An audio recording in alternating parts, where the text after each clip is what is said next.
Hey guys, good morning. कैसे हैं आप सब? आई होप आप सभी लोग बहुत अच्छे होंगे। सो पूनम टॉक में मैं पूनम पराशर एक बार फिर से आप सभी का बहुत बहुत स्वागत करती हूँ।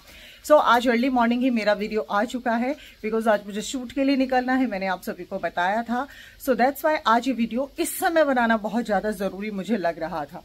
वैसे तो अब हर वीडियो ही बहुत जरूरी हो गया है क्योंकि वाईटी बन गया है धमकियों का अड्डा। जी हाँ, यहाँ पर सिर्फ और सिर्फ लोगों के राज जाने जाते हैं, फिर उनको धमकियां दी जाती हैं, उनको ब्लैकमेल किया जाता है। और अगर कोई अपने दिल की बात रखने के काबिल होता है और कोई सामने से अगर अपनी बात के लिए स्टैंड करता है तो सामने वाले को ये उसका ब्लैकमेलिंग लगता है। चलिए, कल जैसा कि सचिन राज का एक वीडियो आया और सचिन ने इस बात को बिल्कुल क्लियर कर दिया कि अब सबके एक एक करके वो पर्देफाश करने वाले हैं। तो सचिन जी, मैं आपसे एक बात पूछती हूं, आपने एक घर बर्बाद किया, फिर आज आप दूसरा घर बर्बाद कर रहे हैं। आप ऐसे कितने घर बर्बाद करेंगे? आखिर उन लोगों की गलती क्या है? उन लोगों की गलती सिर्फ इतना रहा कि उन्होंने सचिन राज जैसे इंसान पर ट्रस्ट किया, अपने भरोसे से बात की और बाद में जब उनको लगा कि हमें नहीं आपसे बात करना, हमें आपसे कोई मतलब नहीं रखना है, उन्होंने अपनी लाइफ में एक स्टैंड लिया तो आप उनको ब्लैकमेल करने पर आ गए। आप मुझे बताइए, जिंदगी में आपने कभी किसी की बुराई नहीं की? जिंदगी में आपको कभी किसी ने आपने किसी को उल्टा सीधा नहीं बोला? आपने भी वो गलतियां की हैं जो आप दूसरों से इज्जत की वो उम्मीद रखते हो ना, तो सबसे पहले इज्जत करना आप खुद सीखो। आपने शुरुआत की और आज भी उस लेडी को आप फिर से टॉर्चर कर रहे हो क्योंकि सबको आज ये लग रहा है कि जो भी करता धरता है वो सिर्फ और सिर्फ नेहा आशीष तिवारी है। यहां पर आप एक बार फिर से नेहा आशीष तिवारी को बदनाम करने में लगे हैं। आप ये सोच रहे हैं कि आप नेहा आशीष तिवारी के दिल में जगह बना लेंगे।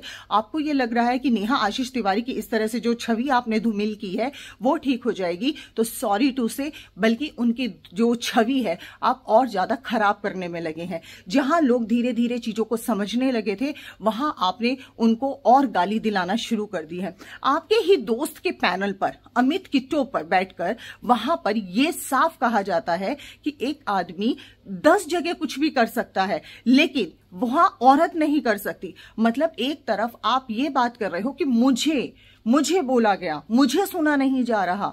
ये जो चीज है ना आपकी, इसको सबसे पहले आप खत्म कीजिए।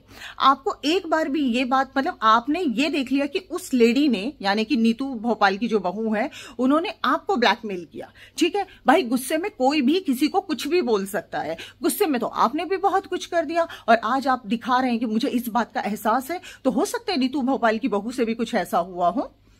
आप कैसे किसी औरत के ऊपर ये एलिगेशन लगा रहे हैं कि वो होटल में था, वो तुम्हारे पति को पता चल जाएगा? तो साफ साफ सारी चीजें तो आपने क्लियर कर दिया। बचाया क्या आपने? लोगों के दिमाग में जो दूसरों की छवि खराब करने, और खासकर औरतों की ही छवि क्यों खराब करते हो आप आदमियों से क्यों नहीं फाइट करते हो? मुझे समझ में नहीं आता। आपको सिर्फ और सिर्फ एक औरत ही सॉफ्ट टारगेट क्यों मिलती है? क्योंकि औरतें आपको कुछ बोल नहीं पाती हैं, क्योंकि औरतें कहीं ना कहीं ये बात जानती हैं, आप झूठ बोले, आप सच बोले, लास्ट में उनको ही झूठा करार दिया जाएगा। तो ये चीजें आपको करते हुए ना 100 बार सोच लेना चाहिए क्योंकि आपके घर में भी बहुत सारी औरतें हैं। आप ये बार बार भूल जाते हैं। हर घर से एक सचिन उठ सकता है लेकिन हर कोई आपकी तरह नहीं बनना चाहता। हर कोई सिर्फ इतना चाहता है कि हर किसी की इज्जत बनी रहे, हर चीजें ठीक हो। लेकिन आप तो इतनी पूरी तरह से खुल गए हैं कि आपको लग रहा है कि पूरा राज आज आपका ही है। आज पूरे वाईटी के आप राजा बनकर बैठ गए हो। तो आप अपने आप को वाईटी के राजा ना समझे कृपा करके। और ये जो आप धमकियां दे रहे हैं ना, मैं ये पर्देफाश करूंगा, मैं ये पर्देफाश करूंगा, तो आपके भी बहुत सारे राज थे और आपके भी दोस्त कर सकते थे, लेकिन आपके दोस्तों ने ऐसा जिंदगी में कभी नहीं किया। और अगर कोई अपनी बात रखता है, हर इंसान अपनी नजर में अच्छा होता है, सो हर कोई आपकी तरह नहीं सोच सकता ना। आप तो सीधा ये पकड़ लेते हो, सीधा।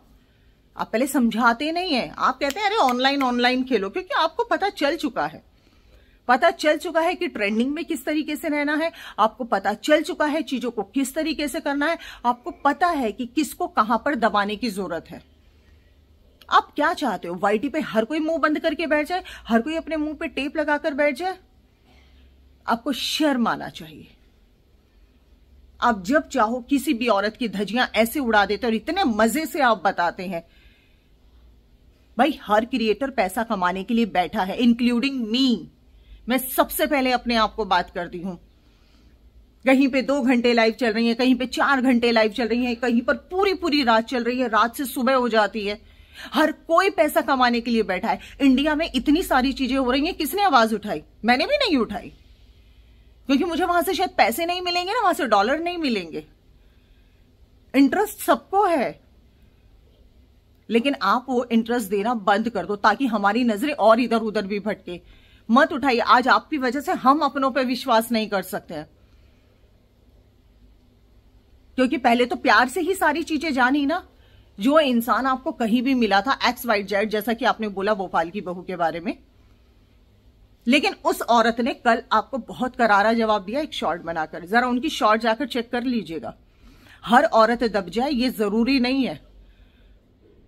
हर औरत को आकर आप बदनाम करके चले जाएं ये जरूरी नहीं है। इस बार कहीं ऐसा ना हो जाए कि आपकी बात आप पर ही भारी पड़ जाए। हाथों में समेटने की बजाय हाथों में से सब कुछ निकल जाए। वैसे तो आपके हाथों से सब कुछ निकल चुका है, इसमें कोई दो राय वाली बात ही नहीं है। मैं बिल्कुल स्पष्ट बोलती हूं, मुझे आदत नहीं है ये घुमा फिरा कर बोलने की। मैं उन क्रिएटर में से बिल्कुल नहीं आती, इसीलिए आज मुझे लग रहा है 100 में से 99% अलग हैं और मैं 1% अलग हूं। क्योंकि अगर कोई मेरी तरफ इस नजर से देख रहा है कि मैं उसकी मदद के लिए आऊं, क्योंकि मेरे जीवन में माफी देने के बाद फिर मैं उस इंसान को किसी भी चीज के लिए, क्वेश्चन के लिए नहीं उकसाती हूं। लेकिन जब चीजें शांत हो रही हैं, आप चीजों को उठाकर लेकर आ रहे हैं। आपने तो स्पेशल एक चैनल बना लिया। ये बातें आप ऑफलाइन भी तो कर सकते थे। अगर आपको वहां से रिप्लाई नहीं मिलता, उनकी तरफ से ऑनलाइन रिप्लाई मिलता, तो आप करते। अरे ये तो सोचो, आप उस औरत को, मतलब भोपाल की बहू को, आप उनके सास ससुर की नजर में गिरा रहे हैं, आप उसके पति की नजर में गिरा रहे हैं। आपने हर किसी को अपने जैसा सोचा है क्या? आपको एक बार भी ये नहीं लगा कि अगर भगवान ना करे उनके हस्बैंड सच में इन बातों को सच मान ले तो क्या होगा? कहां जाएगी वो? अपने कर्मा सही रखो सचिन जी। पहली बार मैं एक ऐसा इंसान देख रही हूं जो सबको बर्बाद करने में लगा है बारी बारी। हम तो डूबेंगे सनम, तुम्हें भी ले डूबेंगे।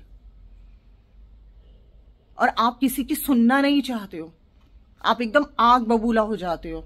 मजाल है कोई आपको कुछ बोल जाए। आपको जो करना चाहिए ना, एक्चुअली में आप वो नहीं कर रहे हो।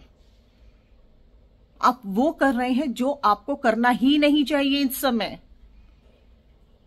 आपको तो ऐसा लग रहा है कि पता नहीं कितना कम समय, बस अभी कर जाऊं, जो भी है कर जाऊं, फिर तो पता नहीं आपको कहां ऐसा जाना है जहां फिर आपको बताने का मौका नहीं मिलेगा कुछ भी।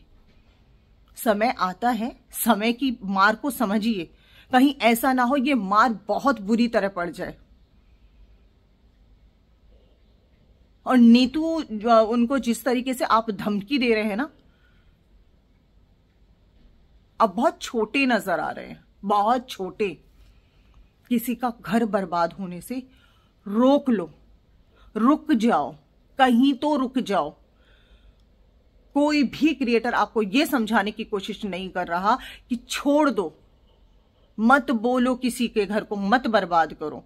आपको पता होगा, सब कुछ पता होगा, तो बड़ा दिल रख के कम से कम चीजों को इग्नोर करना सीख जाओ। बाकी तो हम लोग इनके बारे में क्या ही कह सकते हैं। इनका नाम जैसा कि सचिन राज, तो भाई पूरी वाईटी पर सिर्फ सचिन का ही राज है। इस तरह से कोई आज के बाद अपनी बात नहीं रख पाएगा, क्योंकि सबके अपने अपने राज होते हैं। हर कोई अपनी इज्जत चाहता है, हर कोई आकर वाईटी पर सब कुछ नहीं रखता है। लेकिन ये ऐसे हैं कि ये सबके ही राज अब बताएंगे।